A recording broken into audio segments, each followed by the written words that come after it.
Hello, good evening, everybody. Welcome back. Hi, Miss Ida. We're back. Hi there, Miss Vero. How are you doing? I'm doing great. Oh my gosh. Wanting to welcome everybody back.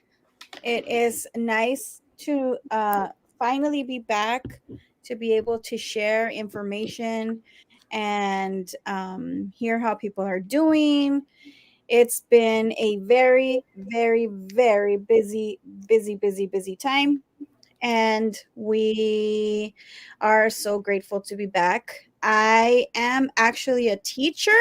So that's why has taken so long to come back because I had to get back into the swing of things. So yeah. I think you never took any time off, just like the many educators that we have out there and employees. But I do want to thank you for your commitment, Ms. Vero, because you have a beyond a full-time job being a teacher, being a mom, but you also take on this challenge because of the passion you have for the association. So I thank you for your commitment and the late nights you commit to the association and to me and all the planning that we do with the rest of our board. But I know it's not easy. And yes, we did take some time off. So I guess we can say this is officially season 2 of the AOBE Advocate. So yeah, we came back. We got picked up for another season. So here we are. So I'm glad that we're finally back, able to talk to our members, able to talk to the audience, share some of the latest updates, and get some important dialogues going on some of these hot topics that are going on. But it's been a difficult year so far. Yes, it's November, but it feels like we've done 3 years from August to November. It really is. It's been very hard. We have to take it day by day at times. It's been difficult, but we're going to continue to stand by our members. We're going to continue to advocate for them. Yep. For all of them. We do a lot of work all the time, behind the scenes and everything, to try to bring about some positive change. And it's not easy. We get tired too, but our members re-energize us. So that's the good thing, They really do.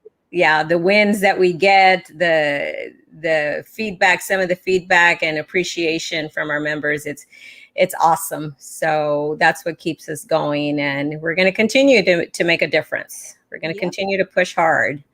So hello, Miss Gloria. Hi, Miss Gloria. Miss Gloria is an amazing administrator. We love her. She does so much and advocates for her employees.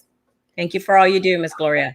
Thank you, Miss Gloria. Hi, Miss Maggie. Hope you're feeling better. Mr. Cisneros. Hello, sir. Hi, Robert. Thank you for attending every meeting and taking your full 2 minutes. We take whatever time they give us. This last one, they gave us 3 minutes. We were so excited. My gosh, we didn't expect that and stuff. But yeah, I took the whole 3 minutes on that one. Hi, Miss Lupita. Hi, Lupita.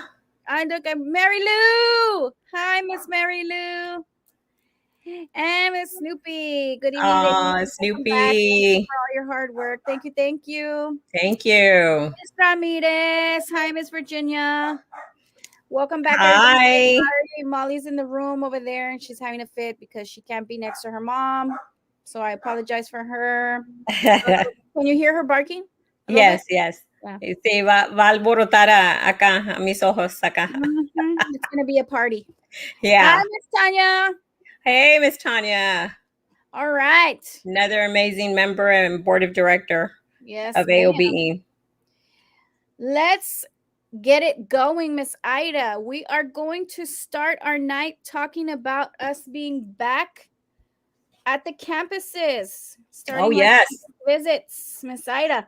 Yes, I want to talk a little bit about the campus visits that we are going to start having. Now, I wanted to just briefly explain a little bit about the campus visits and how that takes place and department visits that we do. Normally, before the pandemic, we would go in and sit in the lounge or somewhere designated area to go and visit with our members and things like that, and bring information to them. But then the pandemic started, so we stopped all of that, of course. So with the last few board meetings, they kept talking about that at campuses, they were only allowing absolutely necessary people to go into the campus visits. So with that, we respect that, and of course, we always put the safety of our of all the employees and students first. We always keep that in mind. So we were not doing campus visits. Come to find out, unfortunately, some of the other associations are doing campus visits and have been in the lounges and have been on campus. So what we're going to do in respect for our members, so our members know that we are still there for them. We are going to start campus visits and department visits next week, but we will be setting up outside. We are still, we firmly believe in practicing what we preach, and we have to look for safe ways to handle business. So what we are going to do is we're going to, right outside one of the exits of maybe where the employees go out to the employee parking lot, we'll set up a table there. We'll give out the information needed, visit with our members. If you want to talk, you can stop by and talk to us, pick up a little goodie bag that we're going to have for you all. Any potential members can feel free to stop by, get information. We're not going to be intruding on you all, your time or your lunch time in the lounge, none of that. If you want to go visit us, you can see us on your way out when you're leaving. So we'll be set up that way, and that way we're able to visit with you guys. So be looking forward to seeing us at your campus, hopefully soon. We will be only going on Tuesdays and Thursdays because that's what is allowed at the district. Okay. So we like to go strictly by the rules and we follow them. Doesn't matter how other people like to bend them.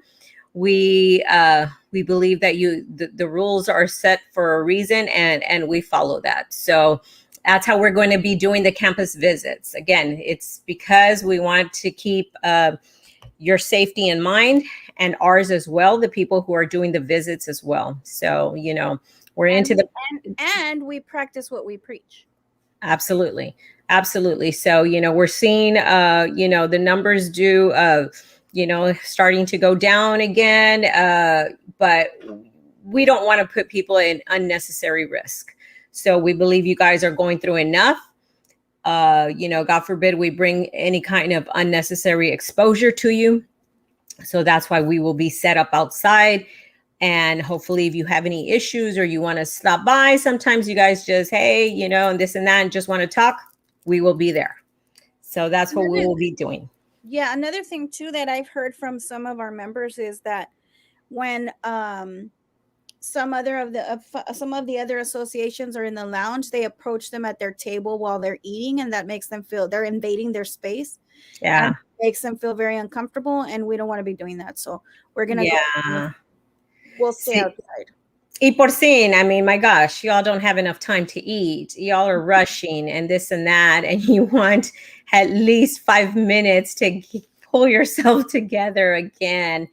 And, it's just not right to do that. So that's the approach that we're going to take. We're going to try that, see how it works. And hopefully, I think it'll be successful. We'll be there if you want to talk to us. Okay. But we're not going to overstep any boundaries, and we're not going to go hunt you down and things like that. Not right now. No. So Let me bring up some of the new comments. Hello, Mr. Carlos, Mr. Juan Carlos. Mr. Vega.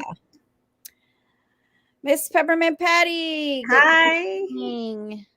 Miss Tejeda Paz. Hello. It's been Hi a very long there. time. We're excited to be back and get out a whole bunch of information to you guys tonight. Some fun stuff, some important stuff. So our next topic that we are going to be talking about is our T-test trainings. Oh, yes. We're going to have T-test training because it's a popular topic this year because there's not going to be any waivers that are going to be given out due to TIA. Okay.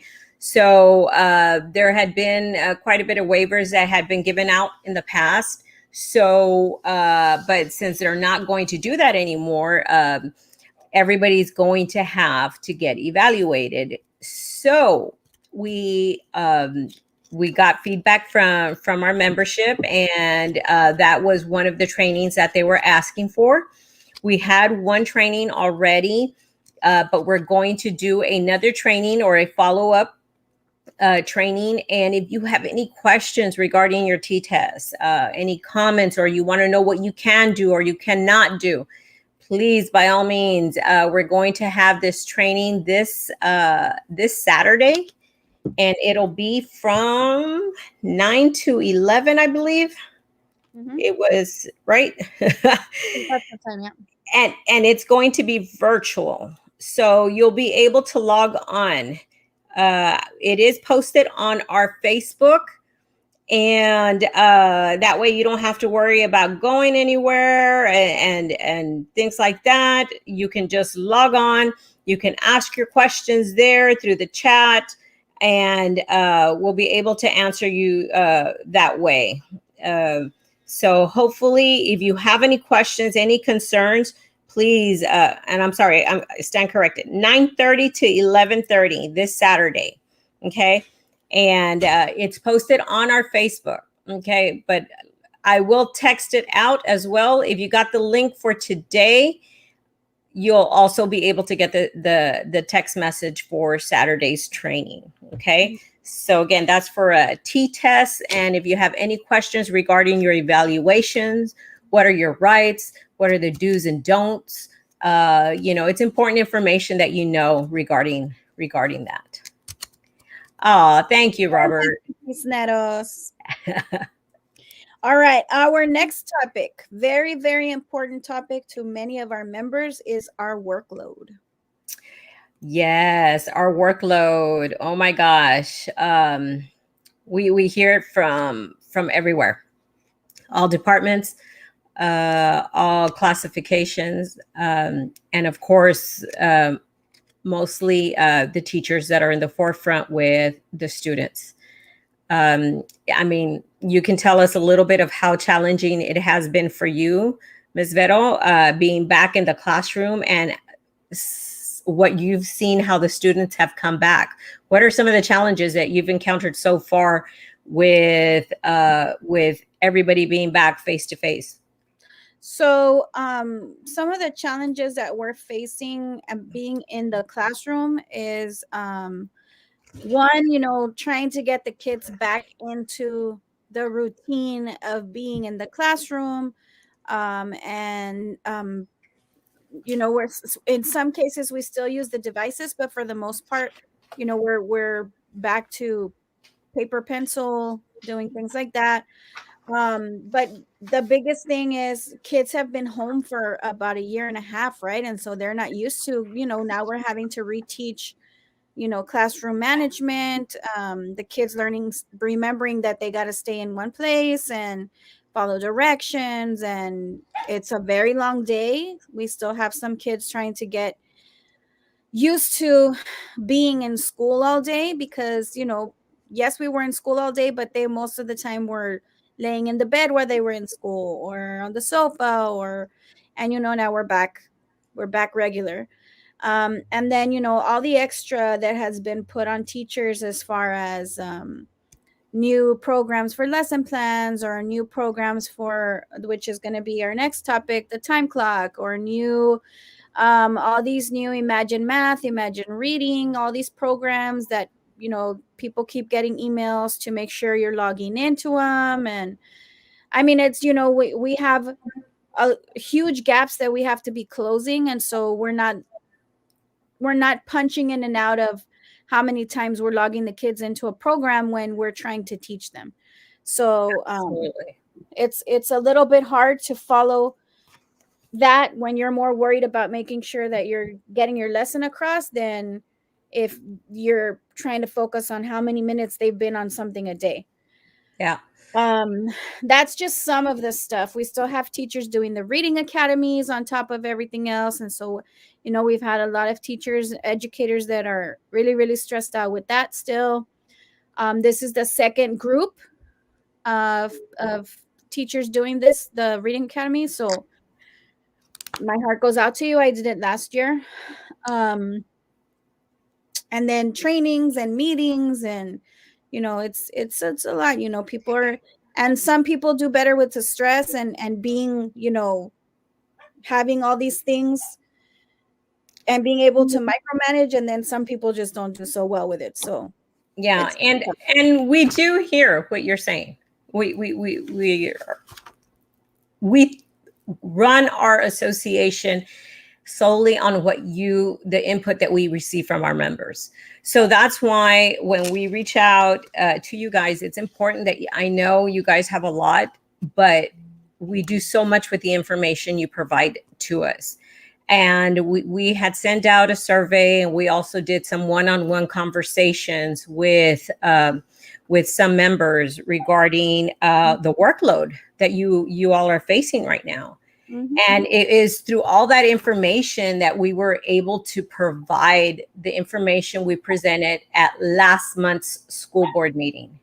So, which looks something like this, and it was several pages long, and because it went into detail as to how you all felt about the different programs and trainings that you all were being required to attend.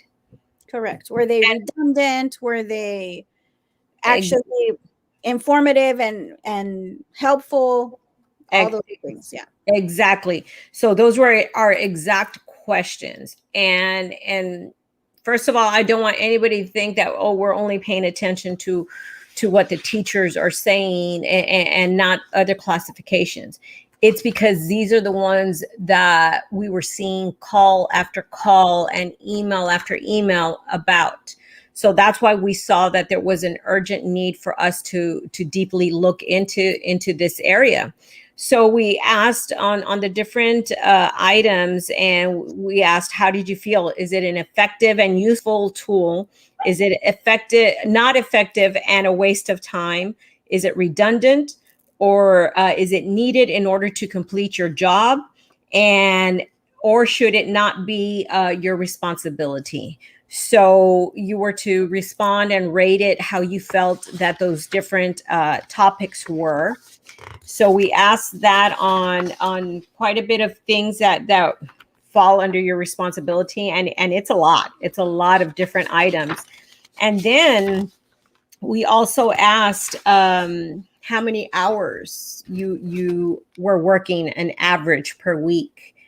And it's sad to say that 60% of you that responded say you work over 55 hours per week. And I honestly, I think that that's people being really conservative with their time. Yes. Because I could honestly tell you that's only the amount of time I work clocked in at work. That doesn't include the time I come home to work on whatever I have to work on, my arts, my paperwork, whatever. I mean, that's, I'm not even counting AOBE or running around with my child. This is just strictly school, right? I think that people were probably being very conservative with that number. Absolutely, because out of those 60%, 31% actually said it was over 61 hours per week. And it's hard to to think that that's what our educators are working on a weekly basis, and then they wonder why they look so tired, why they're getting ill, why they're getting all these different illnesses diagnosed, and and even more unfortunate things were happening to them, or just, my gosh, getting out of the profession. We see a lot of people that we didn't see before leaving. I mean, every month we've seen resignations that we haven't seen, we haven't seen before. Usually you see a few in mid-year, and then the rest are usually at the end of the year. But we've been seeing them every month. People that are saying, you know what, I can't do this. So on top of that, we also asked how many of you have had illnesses diagnosed since the pandemic started. 63% have been diagnosed with anxiety, 15% diabetes, 22% high cholesterol, which stress contributes to that as well, 30% to depression, and 49% to high blood pressure. That is very alarming.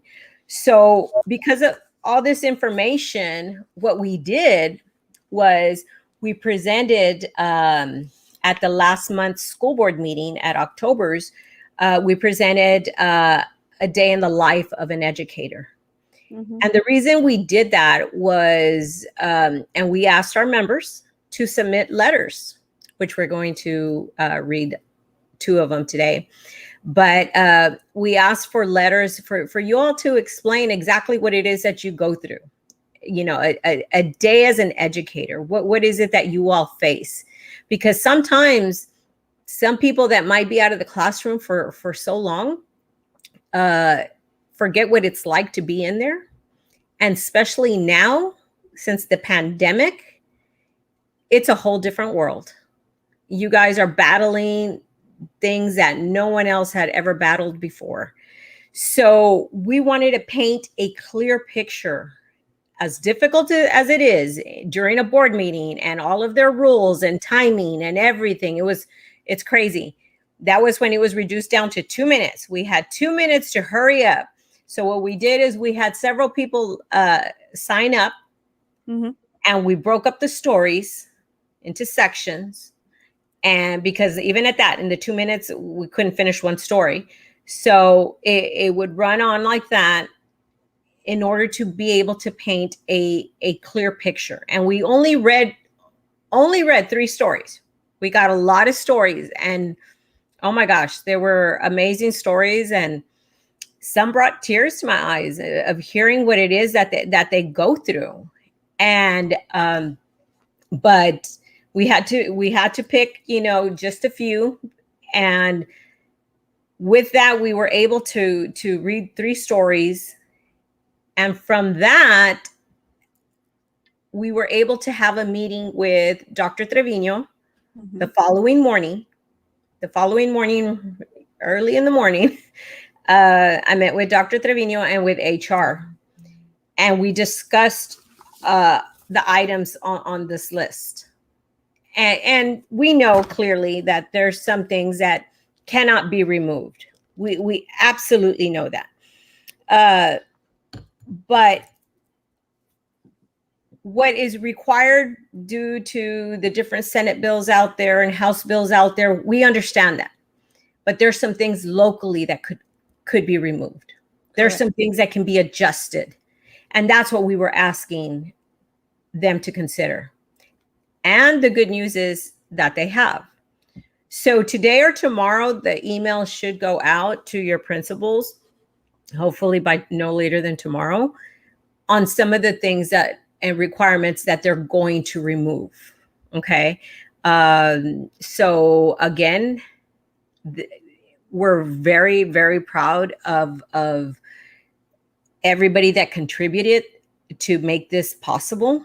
We haven't seen the final product of what it is that's going to get removed, but they're going to, according to Dr. Trevino, they removed as much as they could possibly remove locally. So we'll see once that list gets out. And then from there, we're going to take it back to our members and get more input and see how you feel about that, because we've had some big losses, not only to COVID. We've had losses to strokes and heart attacks, people that have fallen ill, and we believe the stress that they're under, has a lot to contribute to that. And that's why we have to continue advocating. We need every single one of you as well to please respond when we're asking for information. There's always a reason behind why we're asking for the information. We're working on your behalf. We're together with you. That's what makes us as powerful as we are, because we're the largest association in BISD, and it carries that weight. It is together with you that we're able to do that. Yep. So please, I know, believe me, Vero knows how much you all have on your plate, but we need that information. So once this update comes out, hopefully by tomorrow, we're going to ask for some more feedback from you all. So I hope you take some time to respond and get us that information so we can see what else needs to be addressed and see, because maybe, according to Dr. Trevino, quite a bit was removed. So we'll see about that. And, and hopefully it's not just one thing or whatever, but we want to hear your recommendations. We want to hear your input. And that's one of the things that we asked on our survey. Okay, if you feel that this is not necessary or shouldn't be your responsibility, why? So, because we're not going to come just with a bunch of issues. We're coming with recommendations, and that's what helped. And and she appreciated the information that was brought to them, because they had no idea it was this bad. And one of the top administrators even said, "Come on, Ida, it's not that bad. The stories can't be that bad." I was like, really? I said, then you all are really in denial, because it was story after story that we received that were very similar. And many text messages, and Vero can confirm that, many that were received where they said, it seemed like you were reading my story, because so many of you all are going through the same things. So, it's hard, but we want you to know how much we're working for you all behind the scenes. And together we're going to bring about this change. We're going to do it. We're not going to let up, because we won't, because it's not right. So, but you want to read some of the messages? Let's see where we're at. I do like the fact that this was just using TIA as carrot on the stick gimmick. Imagine the students we are still teaching virtual. That's another thing. There's still kids that are at home, and those teachers are doing the best that they can. And from what we are being told, it's in and out with kids. There's not, they're still adding, they're still dropping, so it's like, it's pretty hard for them too. What I've heard on that one is that there's issues with the grades, because they drop them from here and then they move them to the virtual campus, and the grades get deleted, and then they come back 2 weeks later and they have to re-enter everything. So that has been a nightmare. Yep. Trying to make up for the last 2 years is becoming exhausting for students and teachers. Admin is making it a race and competition where there will be more losers than winners. Yep. Very true. New to high blood pressure meds. I miss Maggie. Yeah. And was reverently told by a friend who hadn't seen me in about 7 months that I've gained weight. It's the donuts coping mechanism. Hi, Maggie. So sad our campus has been open on Saturdays. I go in a few hours on Saturday too. It's crazy. It's Yeah. because there is not enough time in the day to do everything that is being asked. We have a classroom full of kids. We don't have time to be data reading data. We don't have time we can't do that during the day. We have kids all day. We're not sitting at a desk reading data, filling out trackers. We're not doing that. We have a classroom full of kids. Yeah. The Speaking of data, I heard that the data it's not the data wall, but oh, that they're asking for that again. They're asking for you all to do that. I heard um that from one of the campuses. that's that's not at all campuses because that's not happening in my campus, but I've heard the same thing. Yeah. That's an issue that we tried to address years They're ago. calling it data cards, or they just changed the name a little bit, getting creative. But y'all need to let us know that if the teachers are being responsible for that again. If they put that back on you all, please let us know, because it was supposed to go towards administration. So Yeah. it's important that y'all keep us informed on that one as well. Yeah. The board and superintendent are so obsessed with cutting people off instead of listening with interest and concern and actually taking some time to reply. From a concerned manner, I guess. In a From caring, oh, she posted it again. Hold on. Oh, okay. In a caring manner now and then. All they do is make people feel like their voices don't count because no one is listening anyway. Totally agree with that. I really wish that they would see, that that's your community. Those are your employees that are talking to you. How do you expect to improve if you're rushing everybody? I mean, every single time I'm left with items I didn't get to cover every single time, and it's like, I'm only trying to bring you the concerns of your employees. You guys have no idea how frustrated she is when she didn't hit every topic on her list. We hear it after. She's like, oh, I didn't get to say this and this and this. Oh my god. So yeah, we hear that every time we're at a board meeting. Afterwards we kind of like meet and we discuss, how did it go, whatever, and she's like, I didn't get to say this and this and this and this. That's why I don't introduce myself. I don't waste the time on introducing myself. No, you don't. Or even sometimes I will say good evening, but most of the times I don't. I'm just gonna get right to the point. I'm gonna get right to the point.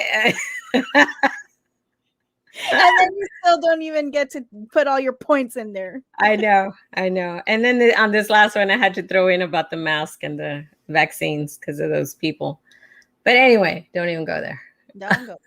Teacher friend just told me she retired October 8th. Didn't even know that was an option. Oh, that makes me sad. We're losing so much knowledge and experience. Yeah. It's really sad. It really is. And even the new people that are coming in, they're like, nah, that's not what I signed up for. That's not what they told me it was going to be like. Not what it was in class. Yeah. Nope. Hello. Hello, Andy Ram. No, they didn't. Oh, no, they didn't. With like if it was Maggie. Oh, no, they didn't. They asked you if it was really that bad. They have no clue. That makes me sad that they are so out of touch. Yep. Mm-hmm. They thought, I mean, come on. What? I was going to write up all these stories as if I have nothing else to do. And it's sad because the stories were so similar. And obviously there's an issue with copiers at a lot of the campuses, because I don't know how many people mentioned that the copier is always down and you have to go and run and fight for that one copier that is working, and then it breaks down too. Mm-hmm. Yep. So somebody needs to look into another company. That darn data wall is redundant. So, Mr. Vega, so are you having to provide the information and update that data wall yourself? Please let us know on that one. Does the board work for us or do we work for the board? Asking for a friend. That's right. Who's here to serve who? Mary Lou. Oh, I miss Mary Lou. I miss you, Mary Lou. That is So true. let us know, guys. Workload. Like Ida said, we have an email either coming soon this evening or coming tomorrow. It was actually supposed to have been sent out prior, but as we checked, it has not been. So we'll be getting back to you guys on that. And our next topic, Miss Ida, which is also a very big topic, Time Clock Plus. Oh my gosh, the nightmare of Time Clock Plus. The Nightmare on Elm Street. The Nightmare on Price Road. Yeah.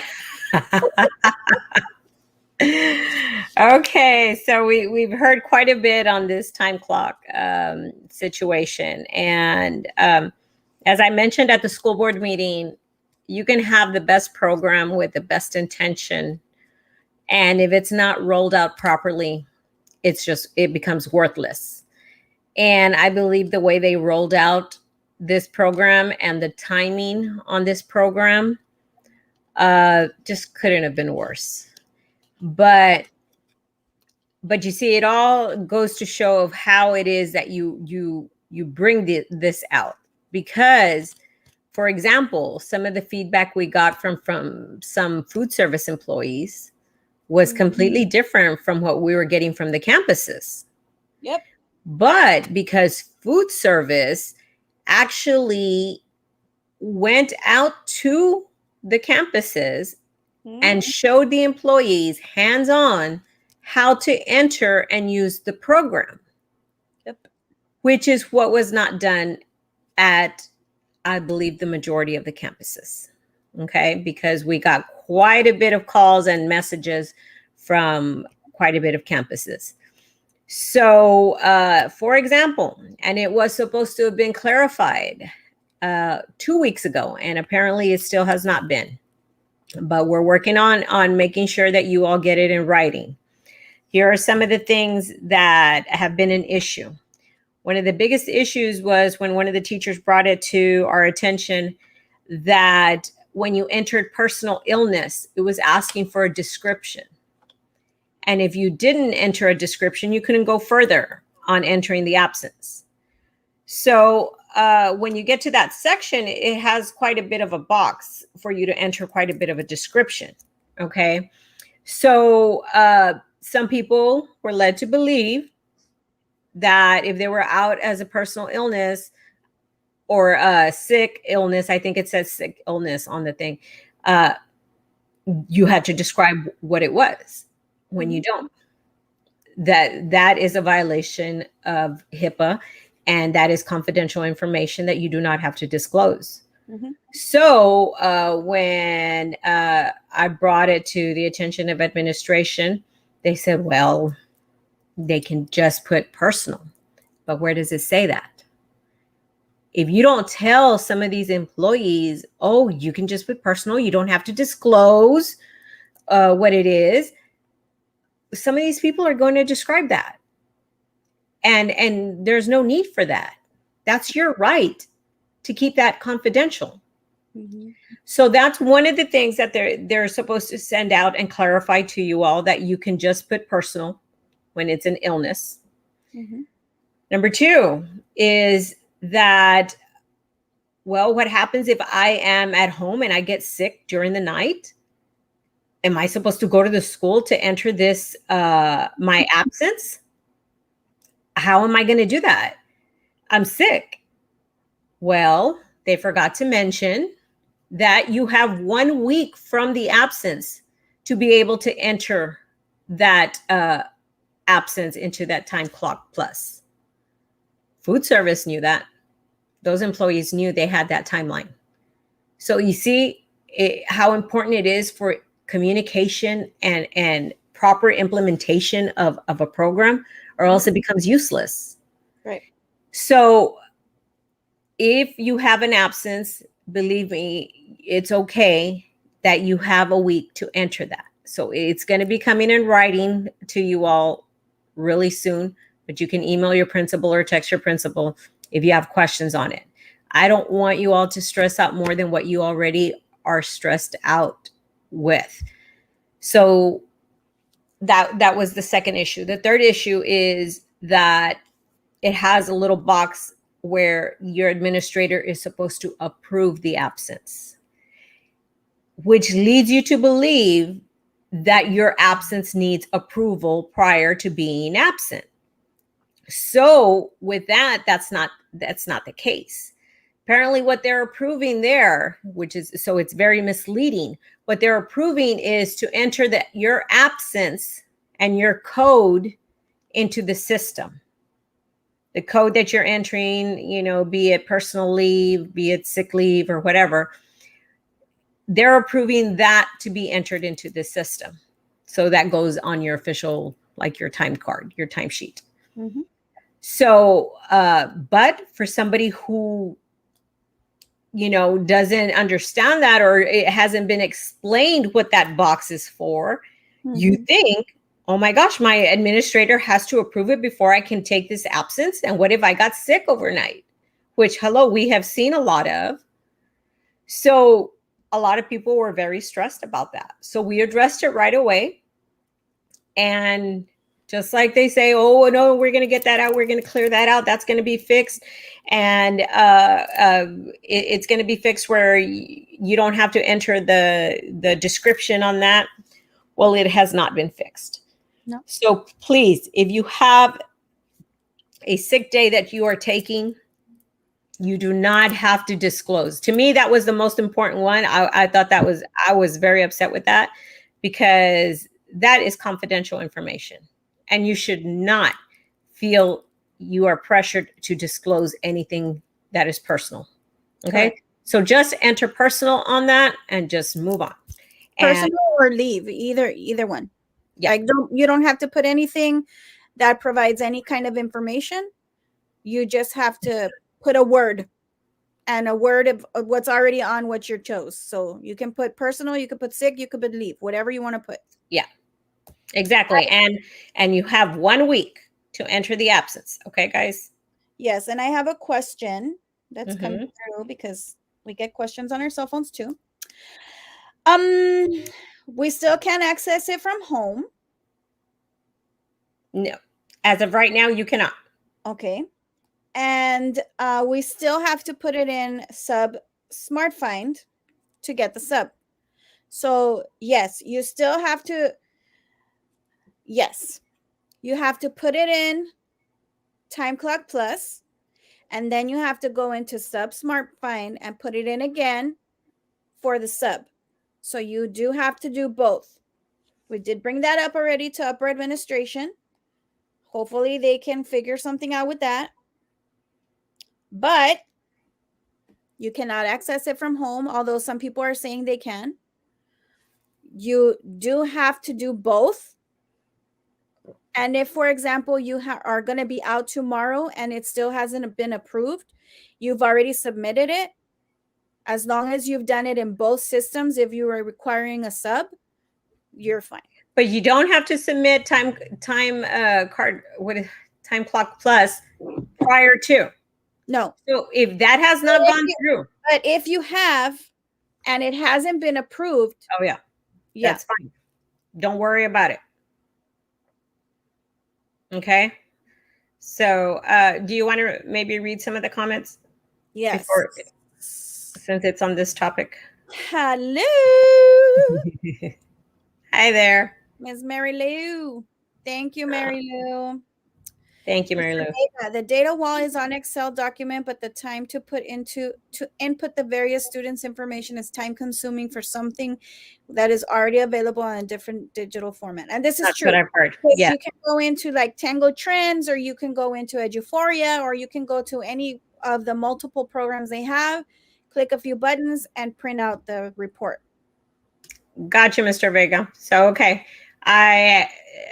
It wasn't until this week that I was informed that they brought that back.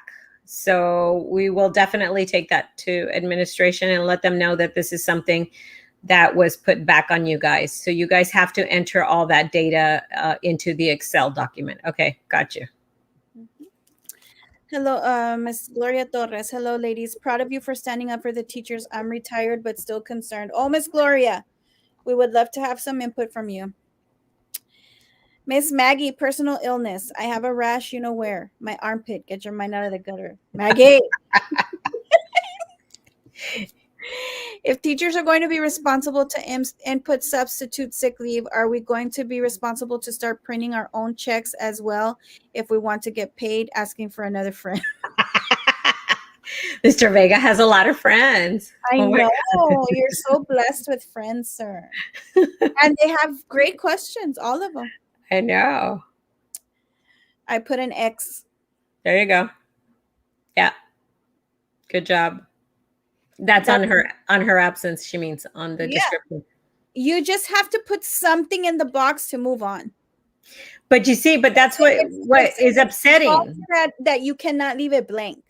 Yeah, but it's upsetting that why can't they tell the people that? Because some people were disclosing what it was, and that's not right. Because they felt they had to.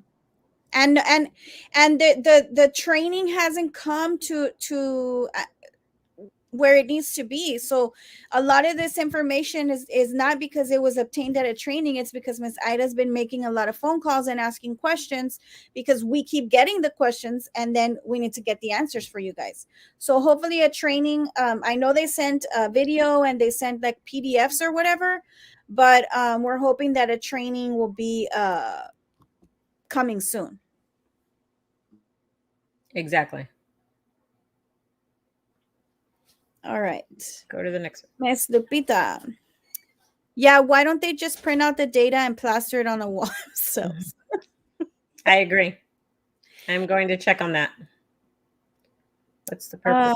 Miss Susana, what is the purpose of this? Whose job are we making it easier for? This is ridiculous. I did ask that question. The purpose of it was to reduce the errors on how your absences were being coded. Okay.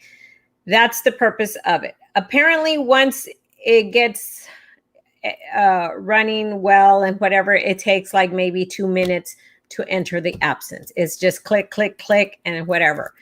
Because it actually, yeah, you're right. I did enter some of my absences. It doesn't take too long, but I was able to do that. And then I got busy. And just right now that the question was asked about sub smart find, realized I never put in for my sub. So yeah. And you're right. It's one more thing that's added. And that's why I just think that it was the very wrong time to implement that. It should have been in the summer or something, or slowly bring it in. Don't make it mandatory like that. All of a sudden, here's the email, and starting today, you have to enter it. So I think that's what makes it a little bit, it sets the wrong tone. But that's what was happening. There was some errors that, your absence was being coded wrong. They wanted it to come out of personal or local sick leave instead of state sick leave. So now you enter your own absence, you enter and you code your own absence as you need to. So that's the purpose of that. But like I say, again, food service says that they love it. They say it's very easy and they just have to enter it. And once you get it going, it takes maybe 1 to 2 minutes. That's what they were saying. So, but we're going to see about. It's not hard, Ida. Yeah. It's just the fact that it's an extra step for everybody. And like I said, we've got so many things going on. If we do that and then we get distracted with something, and then it's like, oh, I forgot to put this up smart find, if they can make it to where it's in one, I mean, that would integrated together. Yeah. And that's the thing that, we're checking to see on that, what can be done with that. And also for you to be able to have access from home, because, from what I was just told, if you have a school device, it will allow you to access from home. If you're doing it from a personal computer, we used to be able to access, we can't anymore. So that's the difference, that the ones that can, they're saying they're using the school device.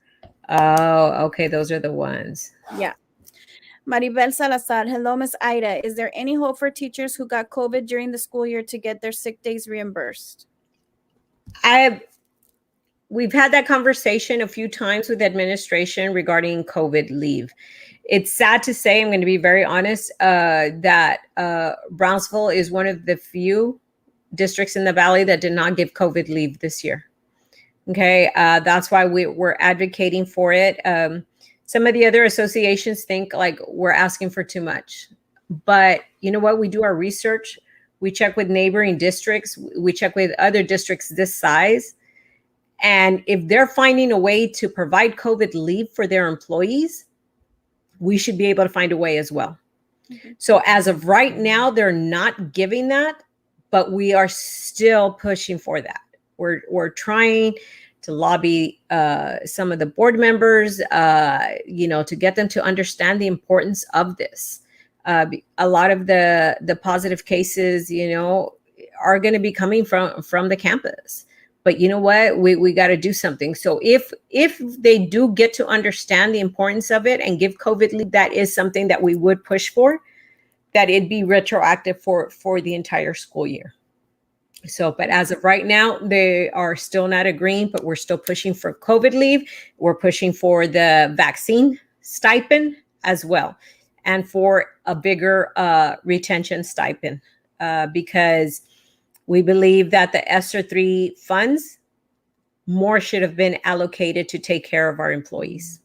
It wasn't near enough what should have been allocated for them. Yep. Mary Ellen Rodriguez, Ida, the implementation of entering the absence was explained in a rushed manner to principals and secretaries over a month ago. The goal was to link both systems. Wow. Okay. Well, you see? And hopefully they're going to be able to do it soon. But again, it goes back to it should have been rolled out properly. Mm-hmm. They could have shown at the campus staff meetings how to do it, show it on the projector there. If you can't go on one-to-one, but if food service is able to roll it out properly and show their employees the value of the program and why it should be used and how it should properly be used, then it shows that it's doable. It's just on how people set their priorities of how do I want my employees to learn this program if it's going to have to be mandated. And, not all the campuses, and not blaming the principals. I mean, I know the principals have a lot on their plate, but you know what? Payroll should have been a little bit more clear on this. I'm sorry. The payroll director should have been more clear, should have, maybe if it's something that is that important, you would figure that they would have sent somebody out to make sure that it was taught properly at the staff meetings. It wouldn't have taken very long, and it would have set a whole different tone for the campuses. Yeah. Miss Lutzinger, I love Miss Lutzinger and I miss her. Leadership is insane. So thankful I was able to retire when I did at 78, but so sorry not to be able to be there to help face all this. I do pray for you all daily. Amazing, amazing, amazing with science. Miss Lutzinger was awesome. Oh. Peppermint Patty, when do we use that clock plus thing you talked about? I'm confused.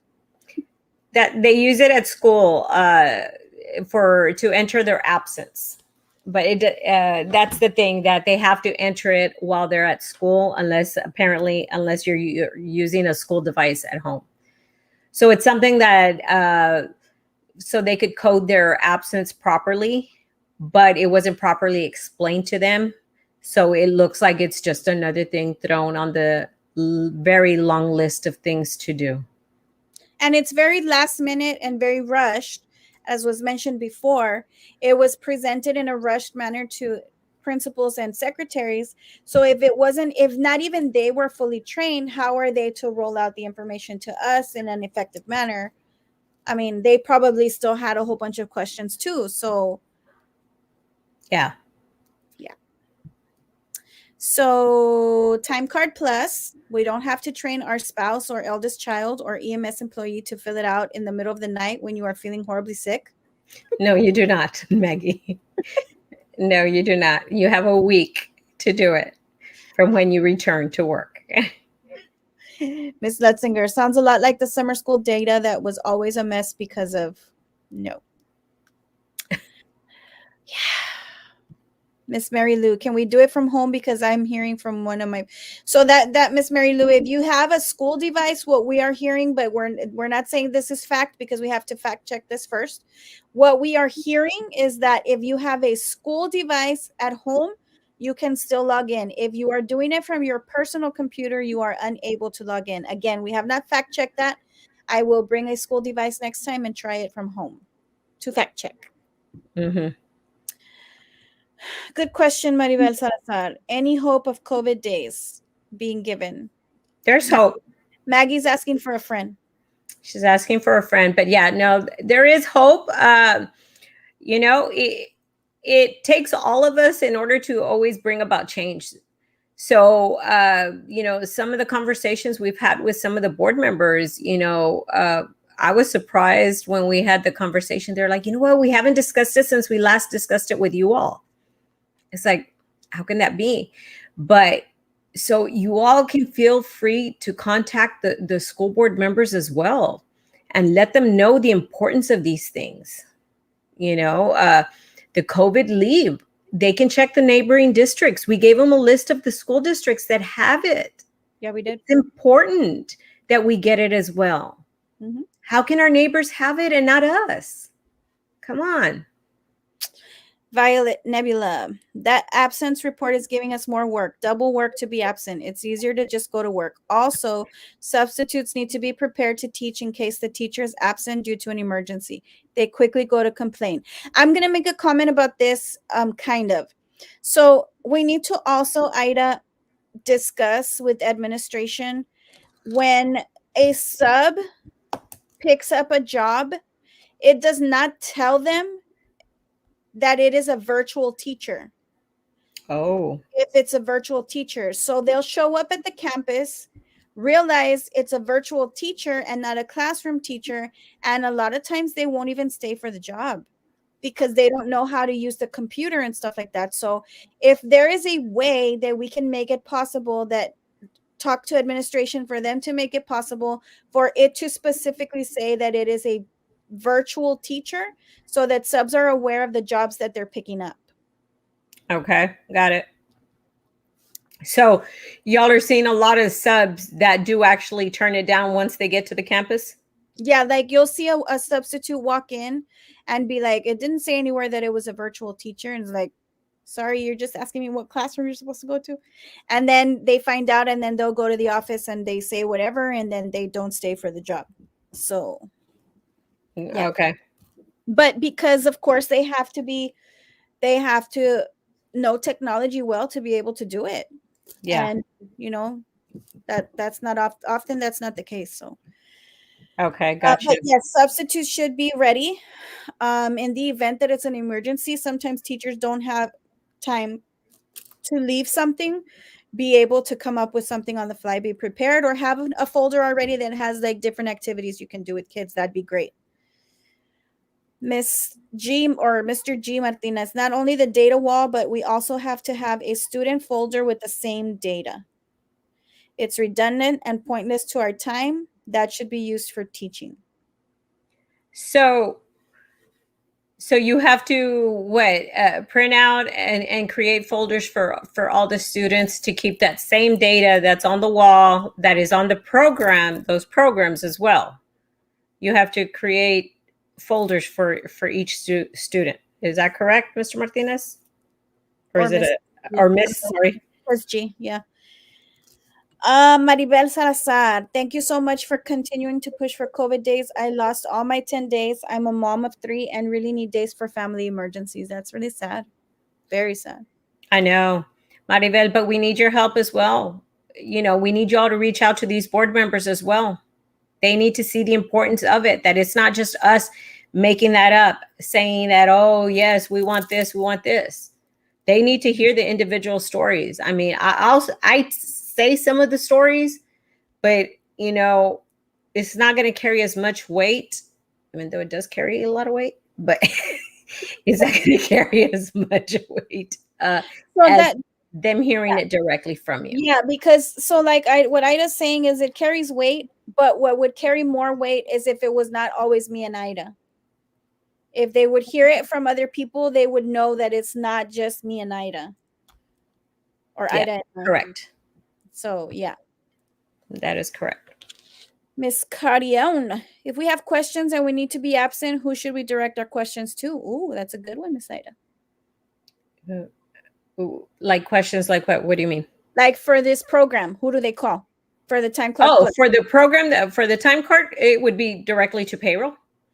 If your campus cannot answer that, I would call payroll because according to what I was told, payroll director, which is Miss Mary Garza, was supposed to send out clarification on that.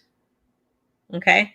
Especially, I mean, the entering of the sick leave description and the time frame of when you have to enter it, I believe is very important. Those are the two most important ones because a lot of people are panicking of, well, you know, I have to get to school to enter this absence because I got sick overnight. Mm-hmm. It's not like there's a pandemic going around where somebody would suddenly get sick during the night.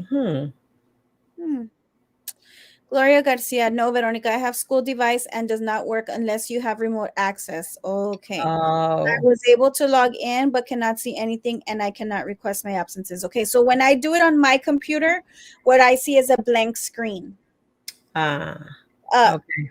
So maybe, so we're going to have to get that clarified. Okay. And the people that have remote access are the ones that are obviously doing the virtual stuff like that. Or those are like upper admin maybe. So we need to clarify that and see. Got it. Okay. Peppermint Patty. So if I plan on being out, I need to do this. Haven't heard about it on my campus. Oh, wow. There you go. That's crazy. So you haven't heard at all about the time card plus? Clock plus. Sorry.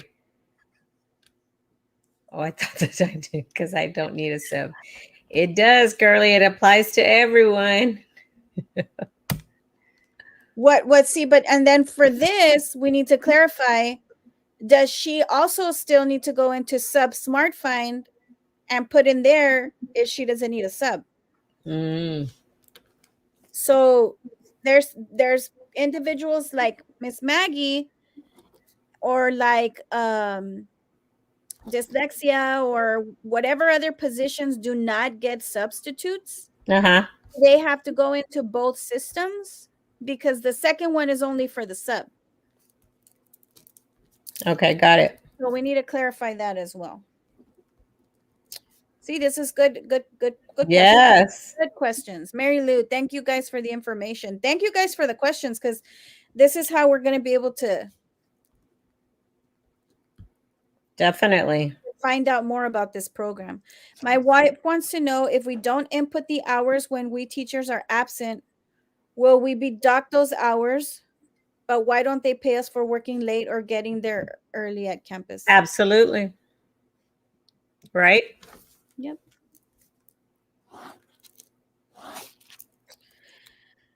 G. Martinez, yes. On the folders. Yes. So they have to do the student folders on top of everything else with the exact same data. Wow. Yes. Juan Picasso, because it's todo para acá y nada para allá. That's why. Yep. El asadón. Miss Maggie, I'm an open book. I'm at home with COVID and ran out of sick days 2 days ago. So the next paycheck will be about $2,500 short. Oh my gosh, Maggie. Wow. Yeah. And that's why people need this COVID leave. It's not that they're abusing their absences, you know. We're in a pandemic. People are struggling. And that's what is so upsetting. There's some people that are not even making it from paycheck to paycheck. And it just baffles me that they cannot see the importance of COVID leave for these employees right now, or these vaccine stipends. Snoopy, every time I sub since this school year began is because a teacher has left the class. are continually ill or even lost a baby due to stress. My heart goes out to you all for everything you go through. Oh my God, lost a baby due to stress. Absolutely. I've heard that horror story too. G. Martinez, we also have to track how many lessons students have completed on Imagine Math and Imagine Literacy. Listen, if we didn't have a classroom full of kids that we were worried about closing gaps for, doing all of the data tracking and all of these tracking of the lessons and all that wouldn't be so hard, right? But when you're spending your day dealing with behavior, Absolutely. catching up students, closing gaps, calling parents, calling the kids that are absent, it's very difficult for teachers to be able to get all of this done during the day, which means that when we clock out from school and come home to run around with our kids, run errands, make dinner, get kids showered, homework done, we then have to start doing all of this other stuff when everybody's already in bed at about what, 9 o'clock. We start up again. A lot of us are up at 1, 2, 3 in the morning. And some of us, like me, who doesn't sleep much, can function okay on a few hours of sleep. And then there's others who they have a really hard time and they're feeling sick because they're so exhausted. So, God willing, part of those items that are going to be removed from teachers is the tracking of all of that, because the dean or the AP can very easily go into Imagine Math and Imagine Literacy and track the students for the teachers and make printouts. That's not really something that a teacher should be doing when they should be focusing on their kids. Gloria Garcia, yes, all employees need to use Time Clock Plus. Listen to this, Ms. Ida. And only teachers, because we don't have anything to do, have to use both Time Clock and SmartFind.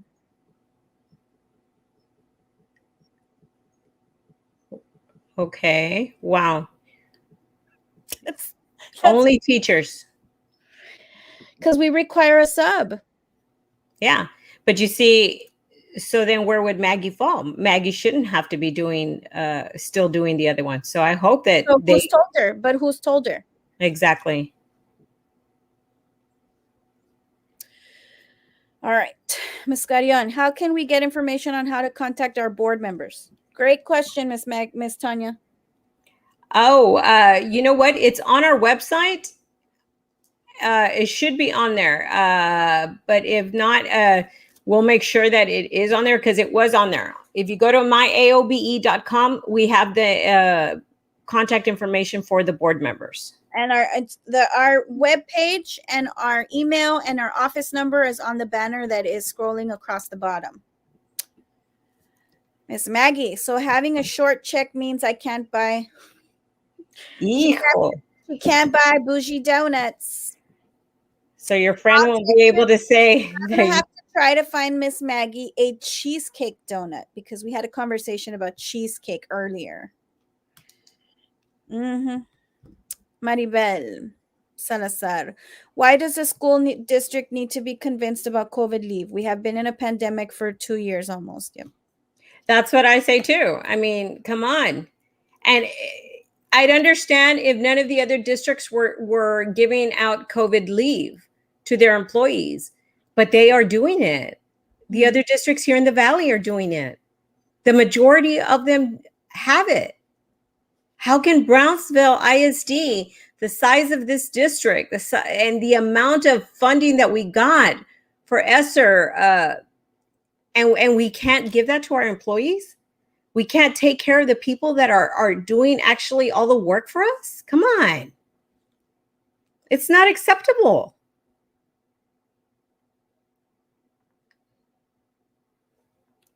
Sorry, I'm checking, making sure my son is doing his homework. Speaking of homework, making sure he's doing his homework.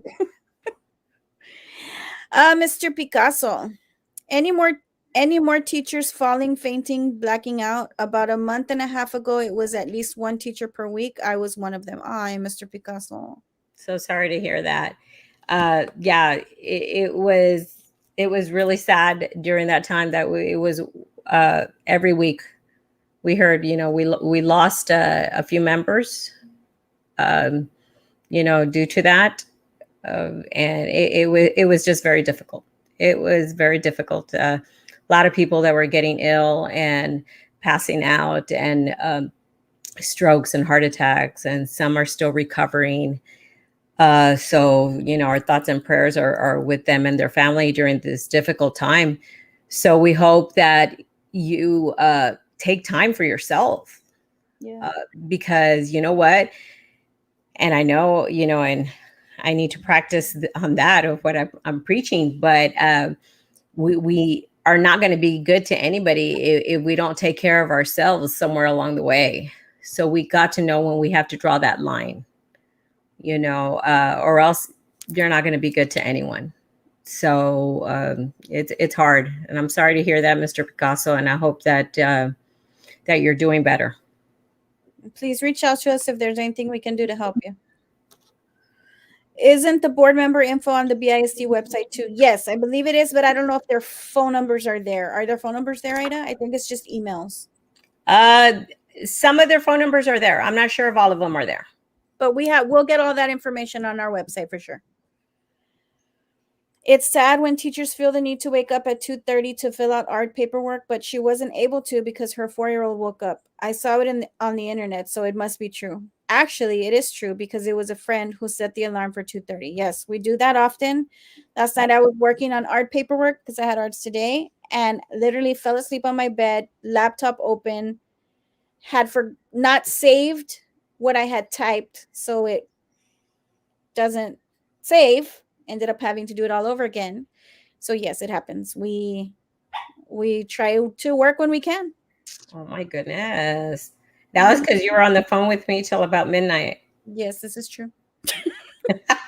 There's COVID leave where I am at. They made it happen. It is possible. It's just a matter of how to delegate funding. Yeah. Absolutely. And their priorities. Maribel Salazar, Target and Walmart have it. I guess COVID leave. Yep. Wow. HEB, I think, has it too. Juan Carlos Vega, can teachers claim mental and physical exhaustion as my reason for sick leave? Asking for a very, very tired friend. Aww. No, you don't have to put why you're out. Take your mental day. Anything on stipend for Reading Academy? That's a myth, guys. I don't know where that's coming from. I've been asked that several times. It has not even been brought. We tried to bring it up the very first time, and it has not. Brought it up. We brought it to them twice, and Yeah. we asked them to consider it. I mean, it's sad to say that they don't feel that it's important to the employees. And this one, not as many districts are giving the Reading Academy stipend. But you know what? This is where we should have stood out, because this Reading Academy is difficult. It is very time consuming on the teachers.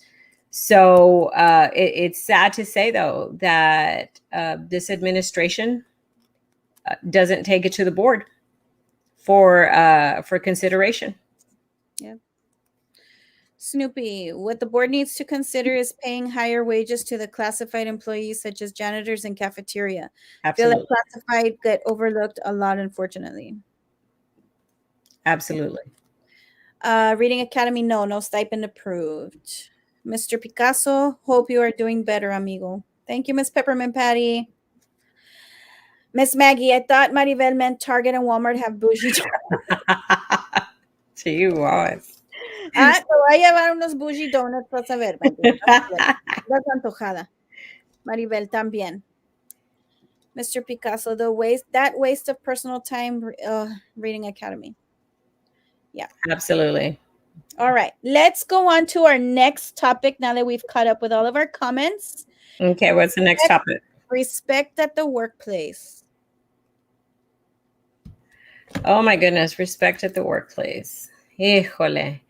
You would think that with everything everyone is going through right now, that there would be a little bit more empathy for our employees. I'm not saying all administrators, at the campus level and departments are like this, but there is quite a bit. We were able to bring about some change in some big departments, and we exposed a lot of corruption and harassment that was going on in some of the departments. And one of them being food service. Right now, another big department is under investigation with some people put on administrative leave. There's quite a bit of stuff going on, but there's still a lot more that is going on out there with mistreating employees and things like that. Oh my God, Ethan. It's horrible with the stories that we're hearing. But again, it goes back to, having enough people speak up. And I know it's not easy. It's not easy to decide to do that, to finally say, hey, okay, you know what, enough is enough. But you got to keep in mind that, when you speak up, you might be actually helping somebody more than you'll ever know. Yep. Because you might be a little bit stronger than what they are. And some of this harassment and bullying that is going on, abuse of authority that is going on, it's unbelievable. It's unbelievable that Mande? On top of everything else. Yeah, exactly. It's like they say, miras la tempestad y no te hincas. I mean, come on. Not even with everything that is going on, that we see that people's lives can be gone from 1 minute to the next. Can they treat people like human beings?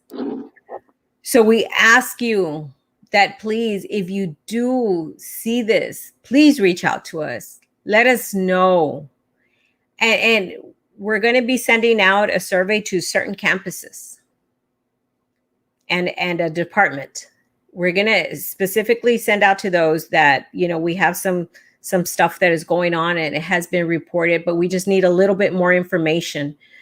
And we're going to send that out, and we hope that you take the time to respond to it, because we're trying to expose some things that are going on at those places, and it's not right, because it's breaking a few people. It's pushing them too far over the edge, and it's not right when those people are doing the best that they can with the situations that are going on. So, if this is going on at your place, please let us know if you're a member of ours. Like I said, if we send you out those surveys, please send back the information. You don't know how much power we have and how much change we can bring about if we just stick together on this. We were able to bring some change at food service, I'll say it, with previous administration that was there, and it was pretty bad. At another department as well, and another one that is currently going on right now. So it's doable, but you guys are the ones that have to decide when is enough. It's not going to be easy, but it's doable, guys. And those places, and it's not going to get perfect overnight, but we'll bring about that change.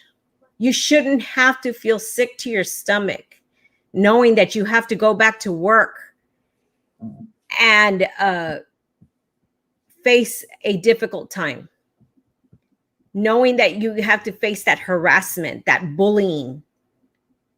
There's no reason for you to do that. You all have enough on your plate. You all have enough stress with the workload that we're trying to tackle. And then on that, to be disrespected, to be treated in an ugly manner, and we're in a professional setting. what the heck is that? Mm-hmm. So, if we just unite and we can organize on this, yeah, it breaks my heart to see this. And I wish I could tell you it's one employee, or or just two employees here and there. It's quite a bit. But I need enough of you all willing to put your name on the line and say, you know what, I've had enough. Because when at least 4 or 5 of you speak up, that's enough to bring about an investigation, even if one of you is willing to, but it makes it difficult on that one person. And we had it where at one department, it started with one person. It started with one person saying, you know what, I'm not going to stand for this anymore. We've had people that actually have considered suicide because of what they were going through at the workplace, because of the disrespect and bullying that was going on. I mean, it was just horrible. But finally, until they said, that's it. That's it. I'm not going to stand for it anymore. So that's what we're asking for y'all to do. Please, when we reach out, please give us that information. Be willing to come forward. And my gosh, if you're not willing to come forward, at least still give us the information. But there's several campuses we're looking into, and some a lot more than others. There are some that it's quite a bit, and they're very close to getting exposed. It's in the process, and it'll come out, because you know what? It's going to catch up to you sooner or later. And when it comes back to you, it's going to come hard, guys. Yep. Because it's wrong. It's wrong to treat people like that. We're in a profession where we should be respected, and we should be able to respect one another. We don't have to all agree with each other. We don't have to be best friends and go to dinner in each other's houses, but we respect each other as colleagues. And we all have to only decide, only we know when we say enough is enough. Yep. So, reach out. We're here for that. And we're going to continue to bring about some change, one campus and one department at a time. But we'll bring about that change. El Gallo de Joe Valdez. Can't give teachers COVID leave, but we can buy hazardous materials from a fake company at a cost of $45,000. Yeah. G. Martinez, asking for a friend. What about those incoming teachers who are required to take the STR exam and still have to do the reading academies? That's interesting.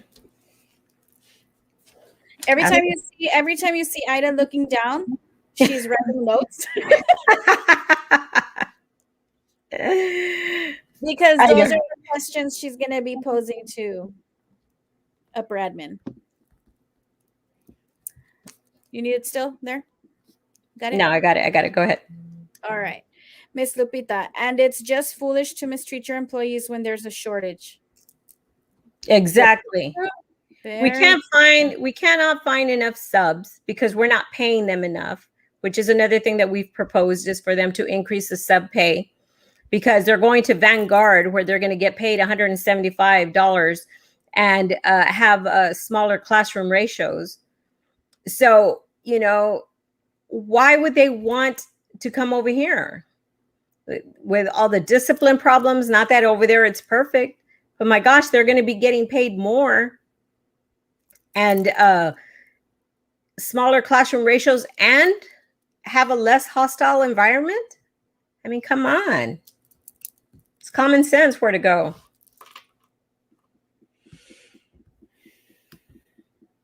The cute little redhead girl. Hope you sent the survey to Hannah. The English department has been decimated. I can't imagine someone new coming in wanting to stay. That makes me sad, Ida. It does. I am very lucky to work at a campus where I feel like I'm at home with my coworkers, and to know that people don't have the same makes me feel really sad. Cute little redhead girl. Hang on in there, okay?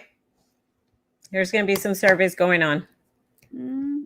We're getting some information. There is quite a bit of people. I'll say it right now. There is quite a bit of people at Hannah. So, and that's sad. Miss Lupita, when did they stop believing in joyful teachers and joyful students? Yeah. No más. That's right, Mr. Vega. Yep. It's like they need everyone miserable to feel like they're extracting enough from the employees and kids. Ms. Monreal, would it be possible to get more paid work days? I've worked at 2 other districts in Texas, and both had a few paid work days, which were used for PD, lesson prep, parent contact, and grades.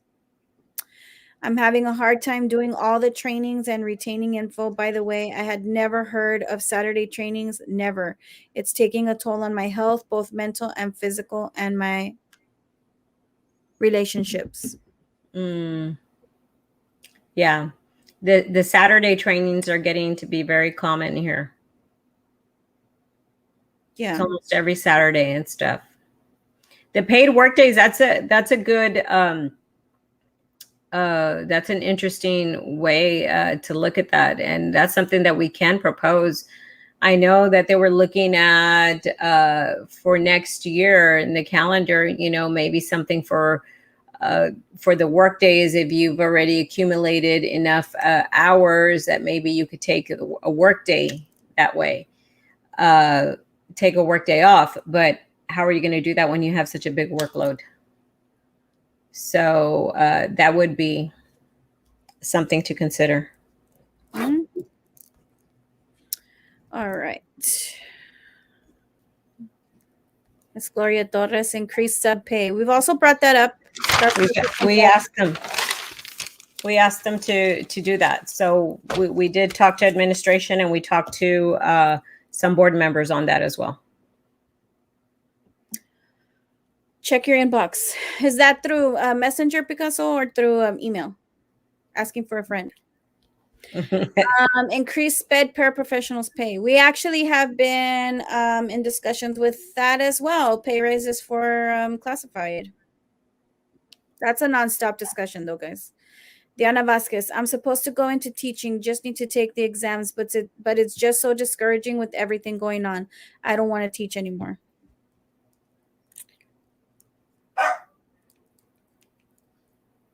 He agrees.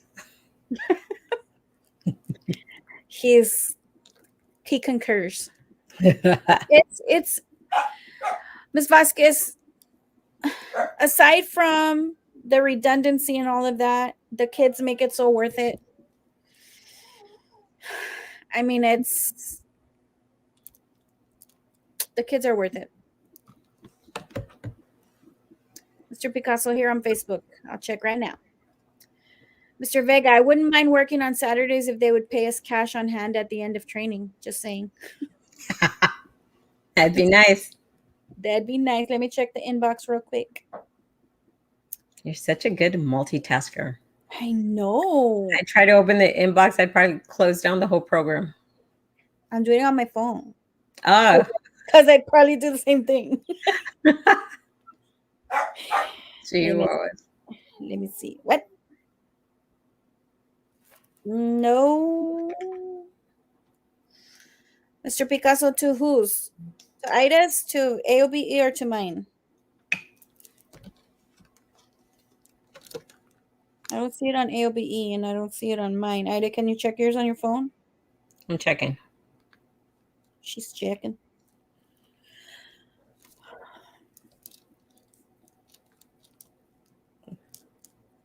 No, it's not on mine either. Nope. Okay, go on. She disagrees with you, Ida. It's got to be. Oh my God, they like to interact with the show. All right, our next. Oh, okay, both, but it's not letting me. I'll keep trying. All right. Oh, okay. As soon as it comes through, I should get a notification, and I'll let you know. Let's see. Our next topic: winner of A Day in the Life. Yes. So we had that contest and we got a lot of stories. So we did have to pick two. We were going to have a second. We have a second place and we have the first place. So second place will be receiving $100. So we're not going to disclose the name. We're going to read the story, and that person knows who it is. So we will reach out to you, and then or you can reach out to us. Um, but so go ahead and read the story. I thought there were very nice stories. There was a lot of great stories, but we had to pick just two. So read the second place story first, and that'll be they won $100 for submitting their story. All right. I'm getting into story mode, teacher mode. Coco's gonna interrupt, but we gotta get it done. A day in the life of an educator. Let me get my popcorn. Sorry. For those teachers that decide to go to work early, they have the pleasure of seeing their students sitting outside the classroom as soon as they arrive. If the teacher gets to school early to work on copies or other items, we feel obligated to let our students into the classroom even if it's 7:30, even though our workday now starts at 7:45. I asked them to stay outside for a minute while I quickly disinfect the classroom. After letting them in early, their first question seems to be, "Did we get more desk shields?" Which I must answer every day, "No." We have been waiting for those since the first week of school, but we still don't have them. So we just reassure our students that they will be fine. We must then take care of their emotional needs by making sure we implement the Quaver software and discuss the topic for the week as we are serving each student breakfast because we are also cafeteria staff. We feel obligated to serve even students who come in late because they are hungry. And, of course, this causes our instruction to be delayed. That is, if we get enough of the breakfast items to serve all our students. If not, we have to send our students to the cafeteria to get more breakfast items, further delaying our instruction. Then we have announcements that can last up to about 7 minutes. We can't forget to check temperatures and send students that have returned from quarantine to the nurse to verify that they may be in the classroom. For those that had been out, make sure to send them to the nurse to see if they can come back if they came back with a negative COVID test and are allowed to be in class. Then we have those students that feel sick and were sent to school anyway.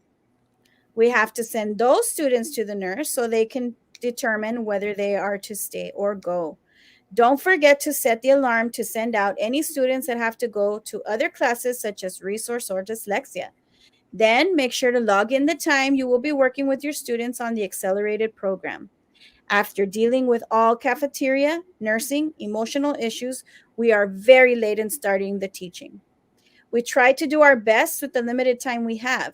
I must make sure I cover all the material so students can pass the STAR. But don't forget to clock out the students that are working on the accelerated program. We get ready to go to lunch, line up the students, and take them to the cafeteria, only to find that there is no one to monitor the students that are waiting for lunch. So now we have to monitor our students during our 30-minute uninterrupted time. Sometimes we have had to wait up to 9 minutes before someone is there or the students are in the cafeteria. This leaves us with 21 minutes, of which microwaves are being used, and it may take up to 5 minutes to warm up our food. We do need a restroom break, and I'm conservative in saying we may take 3 minutes for a very quick restroom break, leaving us with a whole 13 minutes to swallow our food. Forget about chewing.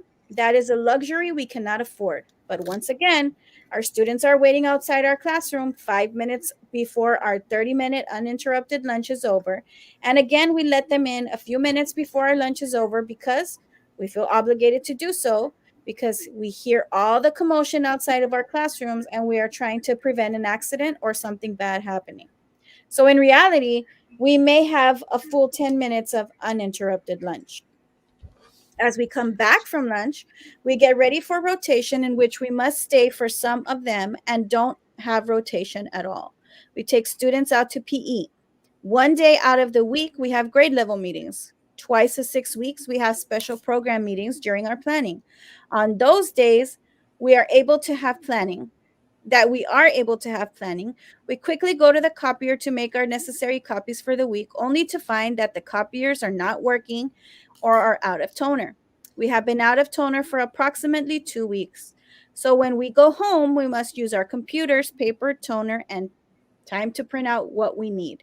On the days that we were lucky and were able to use the copiers, they kept jamming and we still could not make copies or the quality of the copies was bad. But that's all we had. Don't forget to disinfect the classroom again. We pick up our students from PE, which they have to have on the hardtop or under a tree because our mini gym is not done and there is no sign of it being done anytime soon. We go back to the classroom to have an afternoon of instruction. But don't forget to disinfect the classroom yet again. Then it's dismissal time. Students are sent to the bus areas in which they sit next to each other, forget about 3 feet apart, or are sent into a holding room with about 50 to 60 students. There is absolutely no way to have that many students even 1 feet apart in a typical classroom. The car pickup students are sent to the cafeteria that is full of students, all waiting to be called. We wait for the remaining students to be picked up at the hardtop and keep our extended day students until they are able to go to the cafeteria at 3:30. From there, if we are lucky, we get to go home.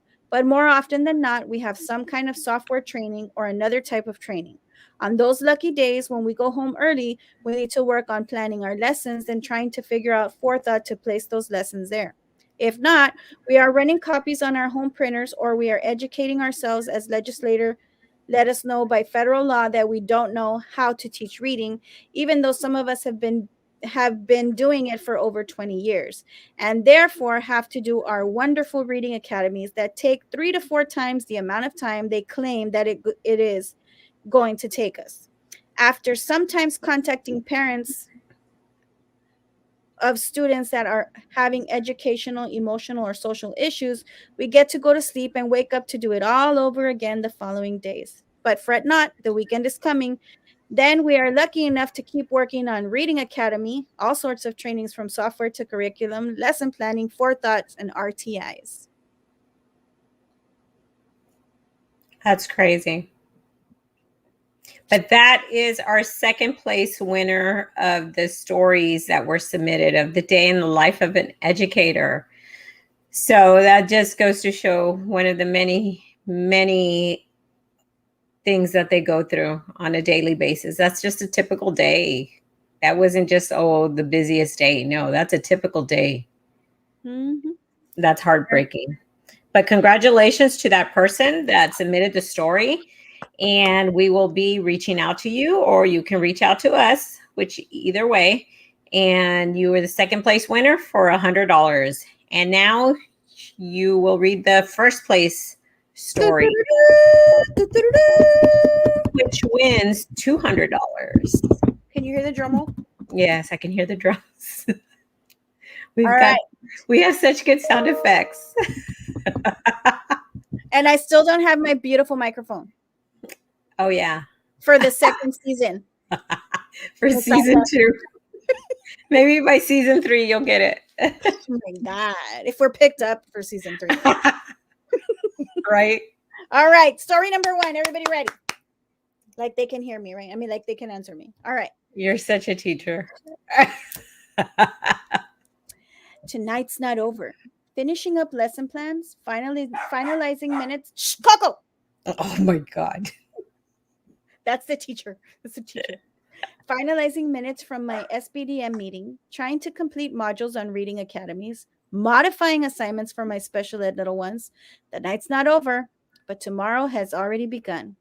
We survived today, but my mind is weary and my body is tired, for tomorrow another school day begins. I ask my sweet Lord for endurance as I embrace my slumber. Tomorrow must be better. I stay hopeful. An early bird I am, and I walk into my campus on shaken ground. It's barely 7:15, and as I'm walking in, I already see the masked faces of children sitting idle, waiting for the school to let them in. They, too, seem scared and unsure of what awaits them. It will be the image on my mind as I lay myself to sleep tonight. I rush to one copier. Chihuahuas, it's still not working. I find another. Dang it, no toner. My homework sheets will have to wait. I hurriedly rush to the clock to clock in. As I already see students sitting outside my classroom. Good morning, boys and girls, I say, and they happily reply, some with sleep still in their eyes, knowing breakfast is near. I grab my thermometer and temperature checks begin. Don't forget to sanitize, I say. Slowly but surely they begin to come in, and as I wait at my door for the last of them, I wonder, should I keep a breakfast or two for those that are usually late? I know I'm going to get in trouble, but I also know they will be hungry. Oh, heck, it'll be worth the agony. Hurriedly, I take yet one of my many roles cast upon me today. I pass out breakfast and I load my SEL lessons into it's 7:45 and my students will need a little social emotional lesson to begin another weary day. Time's up. Clean up. Submit breakfast count, trash out, and sanitize again. The pledges and announcements begin. I commence my daily routine of parent contacts. Juanito y Juanito no han llegado, señora. Por favor, mándemelos hoy. Ya faltaron ayer. I hope they show up. As my instruction begins, a page from the office. Miss Teacher, we're sending coverage. You have an ARD. What? An ARD? Nobody advised me. There goes my perfectly planned lesson for today. Oh, wait, this will be a great time to see Ruben's mom. She hasn't returned any of my phone calls or texts. At ARD, Mom isn't coming. She gave us permission to do this without her. I no. Back to class, eager to get back. There's still time. Maybe I still can pull this lesson off. I'm back, boys and girls. Where were we? And for a moment, I feel a teachable moment coming on. Yay, Juanito and Juanita are here. Let's do this. So, boys and girls, today you will learn. And suddenly from the intercom, teachers, please excuse the interruption. Please check your inbox. We've just sent an email containing a link for a survey. Please complete it before noon today. Also, please don't forget to submit your list of students for the awards assembly. Also, today by noon. Also, your fluency is needed by this afternoon, and during your planning, please stop by the office and pick up supplies for the training after school. Don't forget to register for the training and get your remote check-in numbers. Otherwise, you will not be given credit. Don't forget to register also for the co-planning on Thursday with the SPED and resource teachers and for Friday's co-planning with your librarian. The numbers are listed in the email that was sent to you just now. Do you like my effects? Yeah, that's pretty good. Later that day at grade level meetings, teachers, we just received these end of 6 weeks checkpoints in reading, math, and science. So please administer them between tomorrow, Friday, and Monday. Students need to submit their answers in the system. Don't forget to follow modifications according to each student's IEP. Oh, and the reading has a revising and editing portion with a writing prompt that you've never had before, but it needs to be included. You've got this, teachers. You're the best. I sigh, and for a moment wish I had taken that job offered to me before I became a teacher. I am glad that I am wearing a mask because I know my students can't see the look of desperation on my face. As I look up and see my students gleaming, eyes waiting for me, immediately I am reminded why I took this job and why I come to work every single day. It's not for anyone else, but for them. Those gleaming eyes, full of hope and dreams. And although this year they are not one, but two grade levels behind, they are still the ones who give me the hope and stamina to keep going, to continue coming to this place where my body is weak and my mind is tired, but my heart is full and happy. I often ask, I wonder if they need me as much as I need them. Food for my soul. That's got to be it. Food for my soul. Okay, boys and girls, let's continue. Where were we? We've got lots to do today. And under my mask, I hear my inner voice say, oh, please, Lord, let me just get through another day as I welcome that curriculum specialist that just came in my door. The end.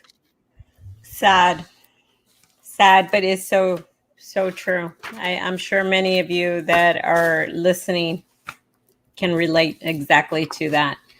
But that was such a good story. And that was our first place winner of the story and won $200 for submitting the story. And on top of everything else that they have, we appreciate that you took the time to do that, and all the other many people who did as well. It helped us to get our message across to the school board and to administration. And hopefully, due to that, we'll be able to, see some of the changes on a little bit of changes on the workload. But we'll keep you posted on that. We'll see what comes out of that. But let's go ahead and keep moving forward. We're almost done, guys. I know the show is going long, but we're almost done and caught up with Almost done. Yes. With everything. Mr. Picasso sent a message to us and said, please feel free to share my story and post with everybody. Maybe I will help save a fellow educator's life. Thank you, Mr. Picasso. Aww. Miss AOBE, congratulations to the winner. Yes. Crying. Yes. It's been tough. Students keep me going back. Nothing else. This is true. Yep. That's all. The most important of all is the students. That's all we ever. Yeah, that's what it is. Mm-hmm. For all of us. It's our kids. That's why we do it. Too bad the school board just focused on calling. They didn't seem to be listening to these heartfelt stories. Yeah. Yeah, they were taking. The superintendent was very busy making sure that we didn't go over our time limit. So, but anyway. Next topic. This is a fun one. We went from depressing. Now we're going to go to fun, but it kind of ties in. A day in the life is what teachers are experiencing right now. And we want to discuss another contest. And it is a slogan contest. And we want for you, our members and audience, to help us come up with a slogan that we can use at the end of our show that represents what you think AOBE means to you. Include somehow what it is that you're experiencing right now as an educator. And when I mean an educator, I am referring to every single person in the district. And the contest will be beginning today and will end November 10th, next week on Wednesday at 7 p.m. We are going to send out a Google Forms link that you can submit your slogans. We will then put all the slogans submitted out for a vote, and the winner will receive, Ida? The winner of the slogan, whichever one slogan is chosen, will win $100. Woo! That's right. $100 cashola. Cashola. Mm-hmm. So, as teachers, we always have to be creative. Let's get those creative juices flowing. Send in those slogans. We're super excited for this. And another fun thing, that every show we will be showcasing a member's personal business. So if you have a business of any kind, doesn't matter if you sell makeup, if you sell I don't know, Ida, give me ideas. Candles, Scentsy, if you sell whatever it is you sell. We want to try to support our members and the local businesses that they're, and what they're doing. We know there's a lot of people who sell different things. So we want to help to be able to push and encourage your business or whatever it is that you're doing. So, we'll mention your business, your link, your contact information, and hopefully that'll help you out. So we'll pick one business or one person per show just to help you out. And, we know a lot of people are having to do a lot of different things to make ends meet. They're going through a lot of financial difficulty. So please try to, be considerate of others. And if they have something where they're trying to earn a little bit of extra money to make ends meet, hey, let's try to support one another during this difficult time. So we heard from some of our other associations, other locals in other districts with TSTA that are supporting one another that way. And we thought that was pretty neat. Yep. To be helping one another during this difficult time. So that's what we'll do. We'll just mention, we'll put their link or contact information, and it's up to you all if you all want to purchase any of their products or the business that they sell. Yep. Okay. And so please send that information to AOBE Advocate at gmail.com. That is our email. Send for your business information. Make sure you send your information for us to verify membership. And like I said, we're going to be showcasing member businesses. So you can do that, or you can either message it to us. I know a lot of people message. Oh, yes, Facebook Messenger. Yeah. Facebook Messenger. So you can send us pictures too, so that we can show stuff on the screen. Yeah. So going back really quick on the slogan, because we're about to already wrap up the show. So going back on the slogan, we're going to put the link on the Google form on our website, which is myaobe.com. Okay, so we'll put the link there. I don't know if you're able to put the link to the Google form here on the chat box. I don't know if you're able to do that. Yes, I think I am. Let me get. So you can click on that as well. But we're also going to put that link on our Facebook. So submit your slogan and let's see, and good luck. And hopefully you're able to be the winner of that. So just little different activities to try to keep fun, guys. Something exactly fun. And most of all, we value your input as always. Yes. Okay. So I am going to put the link in the chat for the Google Forms. There we go. It's taking a little while, but it's going to be there. Peppermint Patty, true stories indeed. Yes.